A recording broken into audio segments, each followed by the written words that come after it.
Today we have a special session. We will be discussing about economic growth, policy, and tax behavior. For this purpose, we have a special guest. We are with leading academics. We are with leading economists. We want to thank to the Economic and Business Faculty of the Autonomous Gabriel René Moreno University in Bolivia for promoting this TV program. We also appreciate the broadcast from Canal 11 Televisión Universitaria, in Spanish, Channel 11 Universitary Television. We always remember that the main purpose of this program is to discuss economic topics, but also problems that affect to society. As also we discuss some trends in business. Before starting our interview, I want to introduce our international guest. So here we have Dr. Larissa Margareta Batrancea. She's associate professor at Beibes Volbey University in Romania. Her disciplines and research areas are related to economic and financial analysis. She teaches scientific research methodology, game theory for business, family businesses. She's economist and mathematician too. Also, she has 2 master's degrees in small business and applied mathematics. Dr. Larissa has a PhD in economics by Volbey University in Romania. And we also have Dr. Martin Montero. He has a PhD in economics from West Virginia University. He is a professor in Liverpool University, and his research interests are based on macroeconomic issues in developing countries. Dr. Larissa and Dr. Martin, it's really an honor to be with you in this conversation. Hello, Dr. Alejandro. Hello, Dr. Martin. Thank you very much for the kind invitation. I'm very glad to take part in this program. And of course, warm greetings to everyone who is watching us right now. Thank you, Professor Larissa, for agreeing to be with us. And thank you, Alejandro, also for hosting this. Thank you so much. Given that said, economic growth is related to sustainable measures for the economy in the long run. Since Adam Smith, who is also considered the father of the economic science, addressed that the problem of economic growth is a particular motivation and concern not only by economists, but also by politicians and the whole society. So we all are interested in determining why some countries are more prosperous than others. There is a researcher, Salai Martin, a researcher in economics. He said that nothing is robust in economic growth. So we want to make our first question. What are the main sources of economic growth? So in current economic literature, what variables are robust that influence on economic growth? Or perhaps what other explicative variables may have a weak influence? So from the get-go, in order to answer these questions related to sources of economic growth and variables that influence to a different extent economic growth, let us clarify the concept of economic growth and provide some details regarding it so that all of us, including the viewers, of course, are on the same page. For starters, in simple terms, economic growth refers to the increase in the production of goods and services over a period of time within an economy.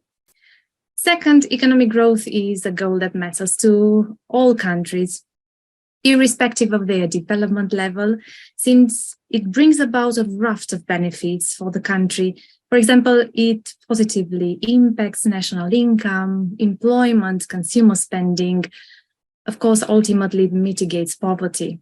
Now, in the long run, even slight increases in growth rates yield significant improvements in standards of living.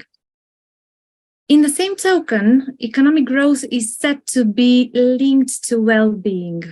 Some authors argue that economic growth will improve our lives and will make us happier. Some others, though, are in line with Esterlin paradox, which states that at a certain point in time, happiness varies along with income, both among and within nations, but with the passage of time, long-term growth rates of happiness and income are not significantly related. This is to say that at a given moment in time, richer countries and citizens are happier than poorer countries and citizens, but over time, countries and citizens that grow faster do not seem to get happier faster. But even if the relationship between economic growth and well-being is an engaging topic, it is the subject, of course, of another discussion.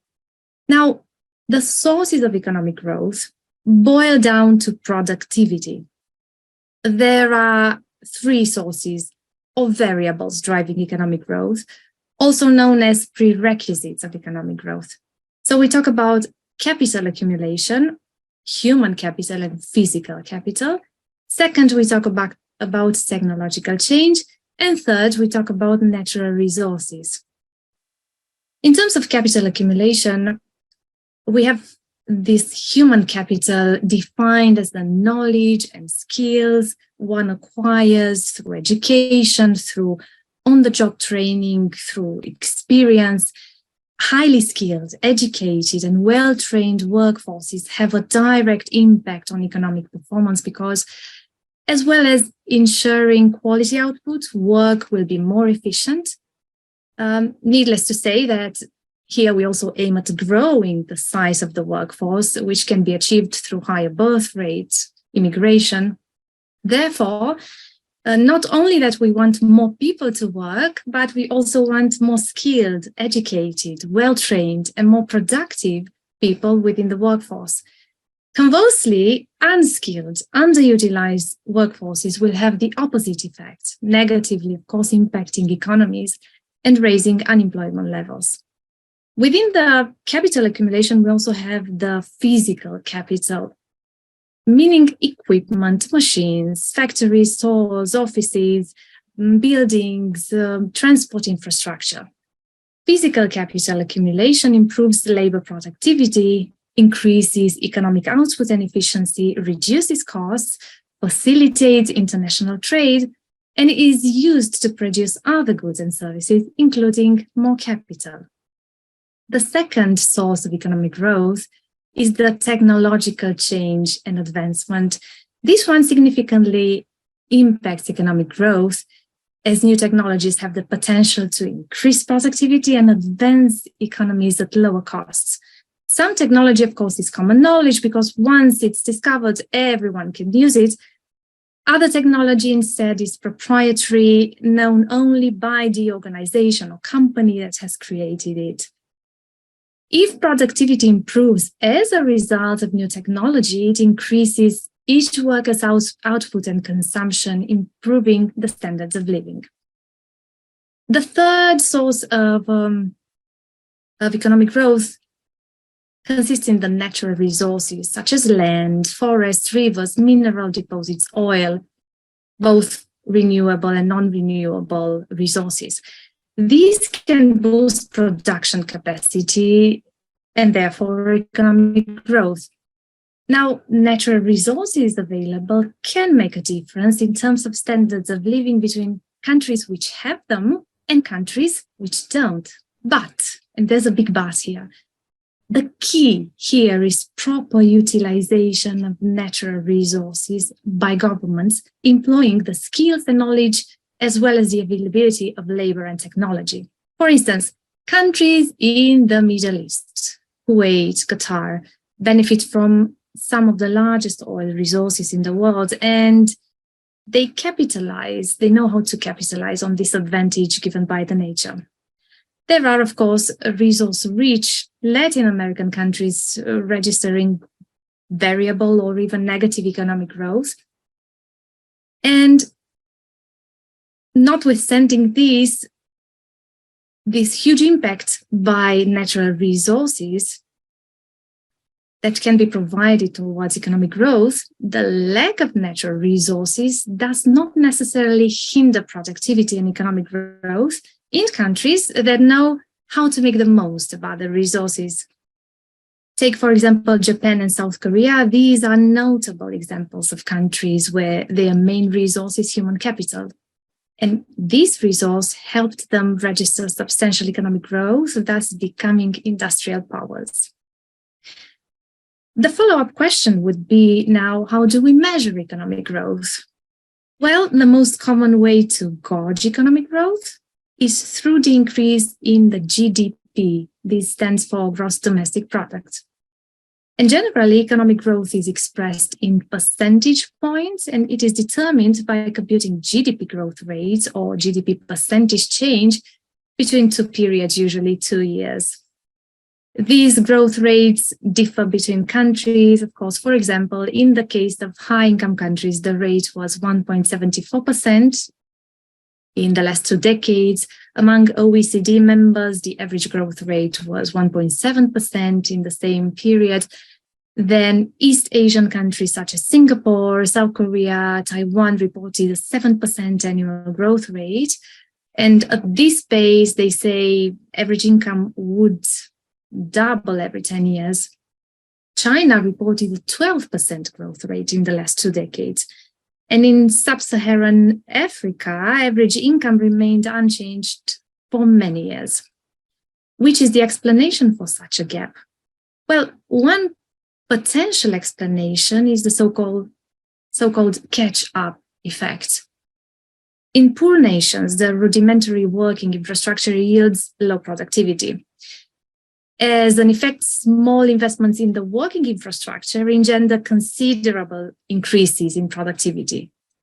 In rich nations, modern working infrastructure already secures high productivity. Hence, any additional investment in the working infrastructure engenders only slight increases in productivity. So the more technology and innovation they introduce, the more their production and efficiency increases. Another potential explanation for the fact that usually developing countries grow faster than developed industrial nations resides in cheaper and semi-skilled workforce as well as large consumer market base. No wonder that emerging economies, which are a special case of developing ones, in particular China and India, have been the main drivers for global economic growth in the last decades, and that they have managed to recover after the 2008 global crisis, 2012 European sovereign crisis, and even lent money to industrial nations. For a case in point, in December 2021, they numbered 40% of the global population, 30% of land mass, 18% of total trade flows, 25% of nominal GDP, accounting for $16 trillion. Of course, not all emerging economies have registered significant economic growth. 18 out of 71 emerging economies grew at a rate of 5% in the last 2 decades. And as a result, 1 billion people were lifted out of extreme poverty, exceeding $2.15 per person per day, according to the World Bank, and generated 44% of overall consumption in these economies in the last three decades. Further on, as countries become richer and amass capital, they have more resource to invest in people, in better nutrition, better healthcare, schools, job training facilities, and investment in people in general, increased human capital, which we've seen leads to increased productivity and ultimately to economic growth. Investment in education and training in particular is paramount for economic growth. Actually, differences in education and training levels are a significant variable separating developed and developing countries. Why? Because productivity of an economy improves as more educated workers enter the job market, since they are able to execute job-related tasks in an efficient way. At the same time, the value of an economy increases if education and work opportunities are equally available across gender, race, age, ethnicity. And these aspects are reflected also in the reality regarding the gap between the wages of educated and uneducated people, which in developing countries is larger than in developed countries. Moreover, less developed countries experience the so-called brain drain phenomenon, where skilled workforce migrates to countries with a higher standard of living. And as the phenomenon spreads into the whole society, a country's human capital stock mitigates on the account that people migrating for a better life do not return to their homelands. Now, there's also a positive flip side of this, since migrants make remittance payments to their families from the countries of origin. And this money contributes to the country's GDP. And just for a case in point, in low-income countries, remittances, so money sent by people who migrate into the home or countries of origin, remittances account for 4% of their GDP, while in the case of middle-income countries, these are 1.5% of GDP.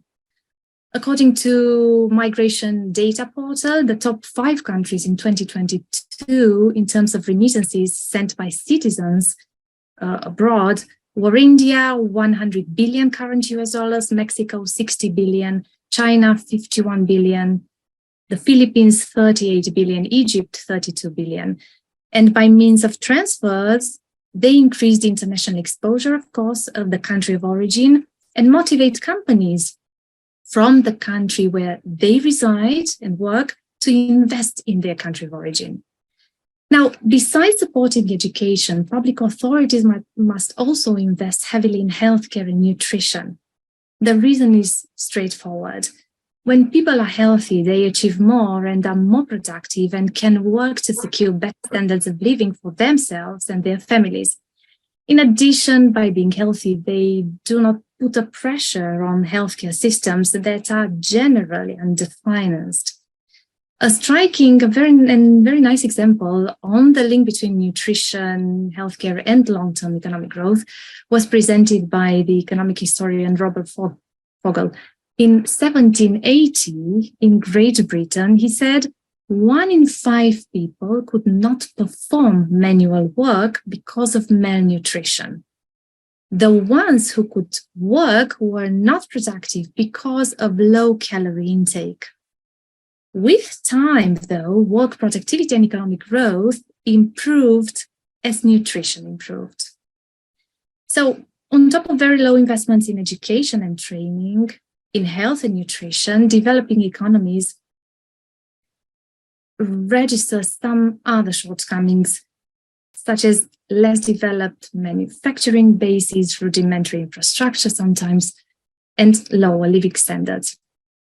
And just to approach the final ideas towards this question, now the variables or factors that boost economic growth are innovation, production of new goods that are brand new or slight improvements of standard products, free trade, which of course lifted people out of extreme poverty, economic freedom translated into fewer trade barriers, as the renowned trained economist Douglas Irwin noticed in 2009, developing countries lowered trade barriers from 35 to 10%.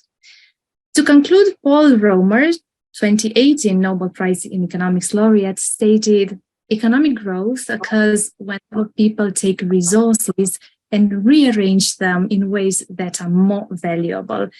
Economic growth results from better recipes, which comprise more economic value and have less side effects. For example, new manufacturing technologies reduce the time of production, may also reduce pollution and the need for raw materials.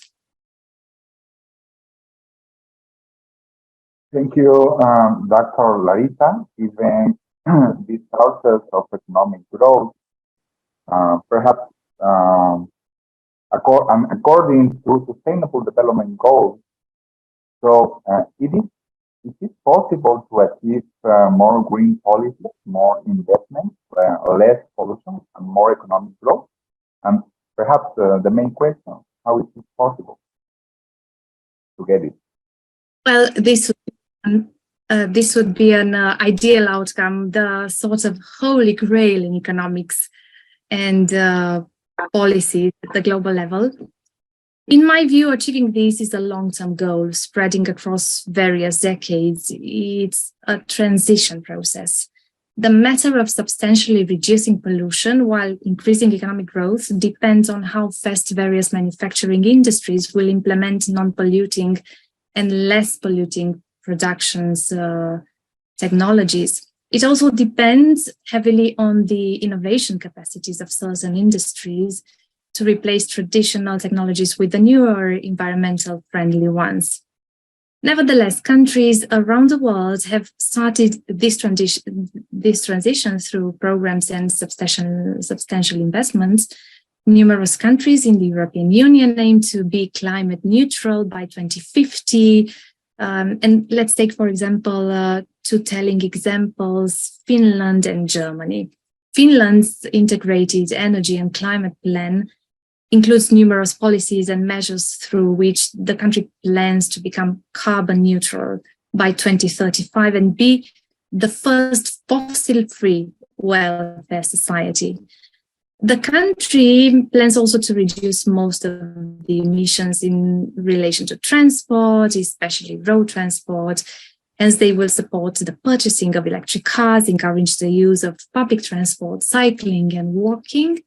The country will also advocate for the use of biofuel for building heating, machinery and stationary engines, and increase taxes on fossil fuels.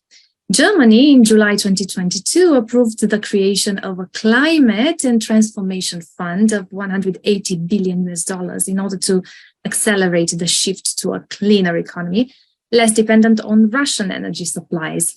Out of this fund, $17 billion will be spent to make older buildings more energy efficient, and the rest of the funds will be used for increasing the electric car charging stations, hydrogen production, the construction of more renewable power sources.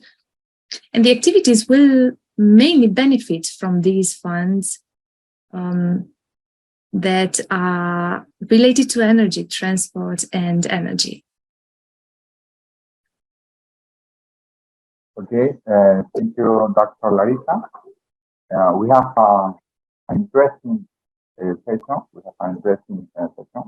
Now we will go through with our institutional announcement. Please stay with us, and then we will continue with the program, Economic and Business.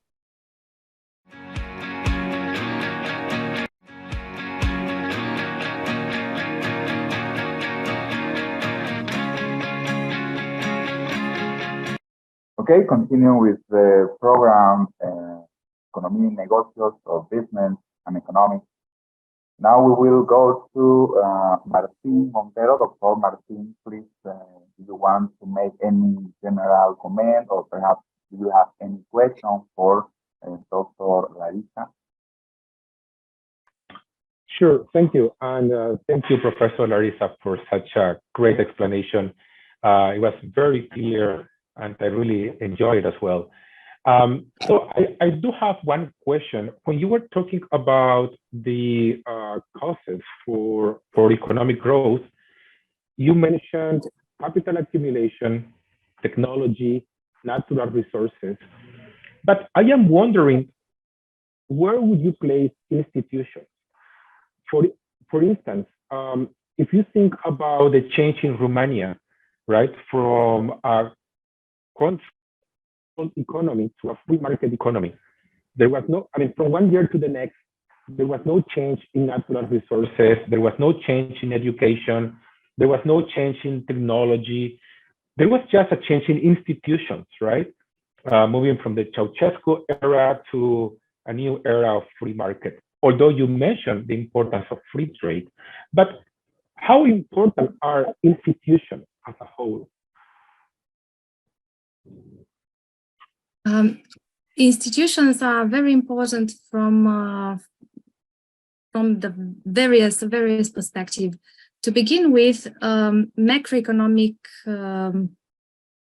setting, macroeconomic stable setting within the economy provides a long-term perspective for companies, for citizens to grow, provides stability in the country, and brings all these benefits of very, so to say, normal and natural interaction between the players within the market.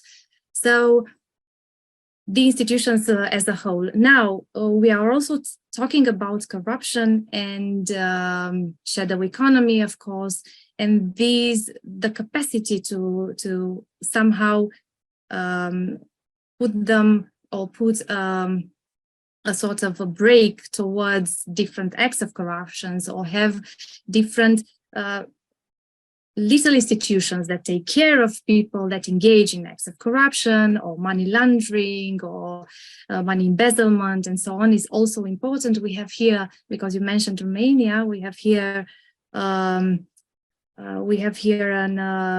a special institution that takes care of the corruption acts, and usually they make every year progress, and they report, and they are praised by the European Commission by the progress they have done in, trying to somehow reduce the level of corruption. Nevertheless, corruption, if we speak about it, can be somehow diminished starting from the roots of it, starting with educating the very young generation of kids in how to behave, in how to grow, in how to approach various situations. Financial literacy, for example, combined with literacy on how corruption should be approached, or how to stay away from different acts of corruption, will insert in kids, in children's mind, a different mentality. And with the passage of time, these kids, becoming the new mature generations, will gradually reduce corruption at the country level, of course. So these institutions, as well as the way they employ different strategies from the very young generation, and the young generations that grow, are very important, are paramount for a society. Great. Thank you, Professor Larissa. You're welcome. Thank you. Okay. We have mentioned that, or you have mentioned that institutions are really important. So in this term, how is the relationship between, for example, the size of the government, tax behavior, and economic growth? I mean, for example, what happens if we have a big government in the economy, or if we have a less participation in government in the economy?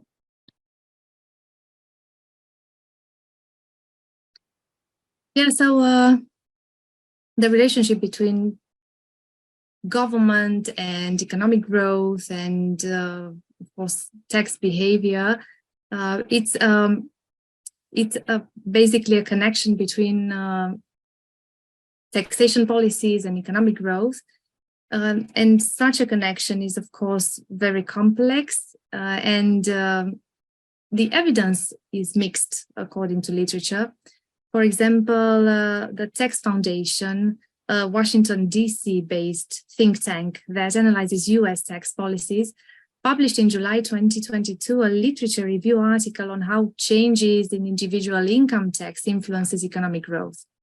The study was fueled by the decision of the state of Massachusetts to organize a ballot regarding the introduction of the so-called millionaire's tax, which is a 4% surtax on net income above $1 million. The conclusion of this review was that a tax increase, especially a change from flat rate taxation to progressive taxation, lowered economic growth in the long run. The explanation would be the following. once taxes increase, numerous corporate and individual taxpayers will consider moving to other states or regions with lower taxes, or they will change their consumption pattern by consuming less.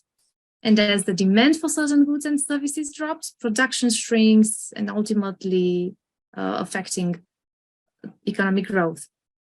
I think that a similar consumption reduction would be displayed, for example, by regular taxpayers if they were to be taxed more.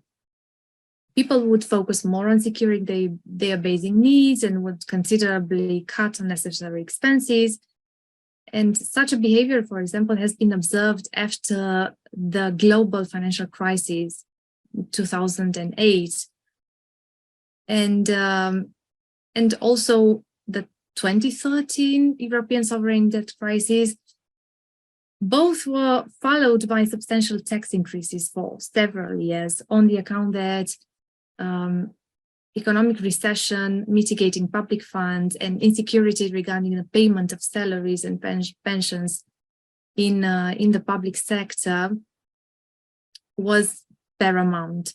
On the other hand, a study conducted by a professor at the University of California, Berkeley, on 2013 federal tax increase on the top 1% wealthy individuals in the US concluded that taxes or taxing generally the very rich ones does not harm economic activity and economic growth overall.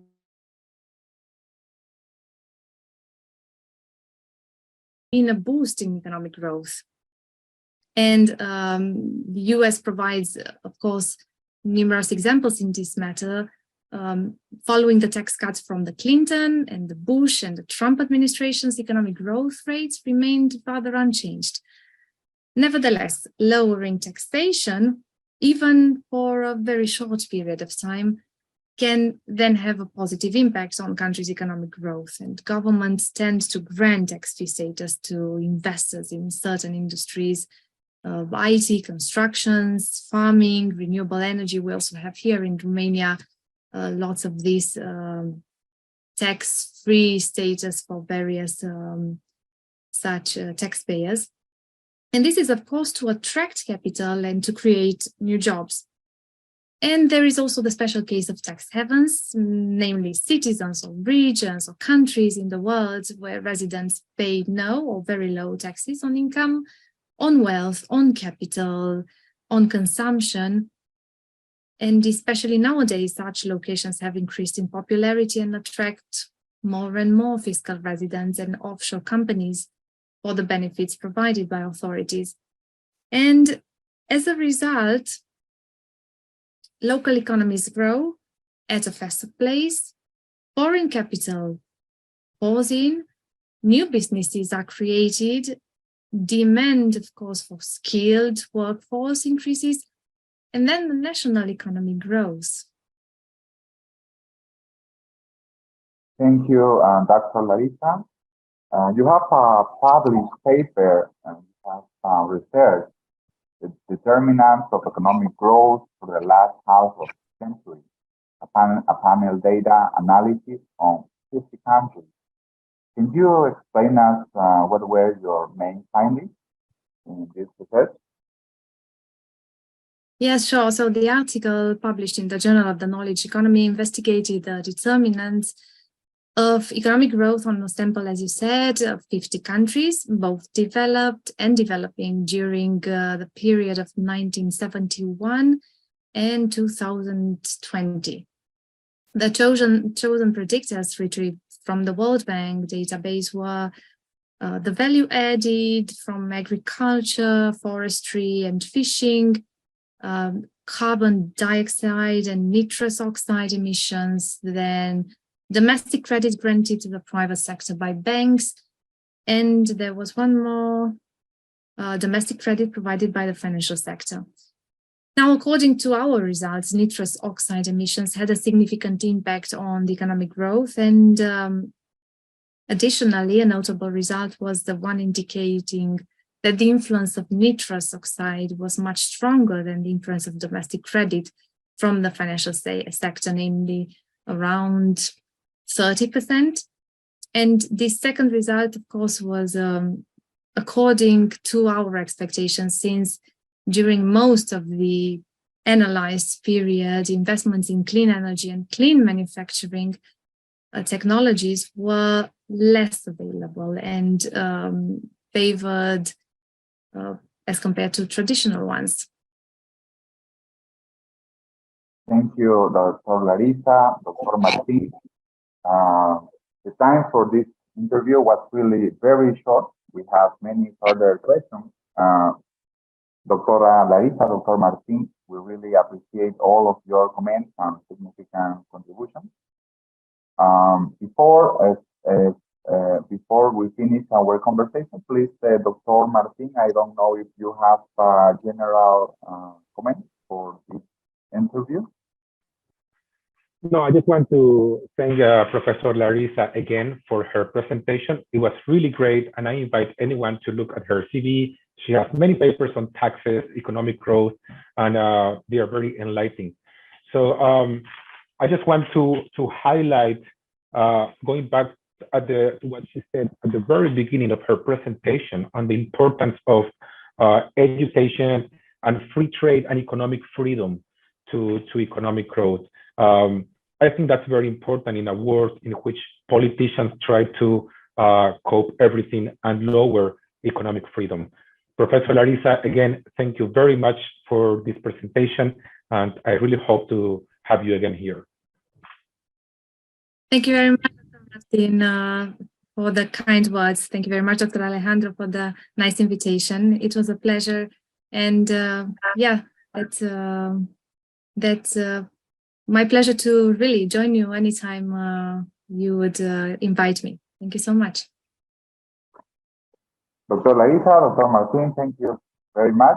This was our main conversation in this session, discussing some concerns about economic growth, policy, and tax behavior.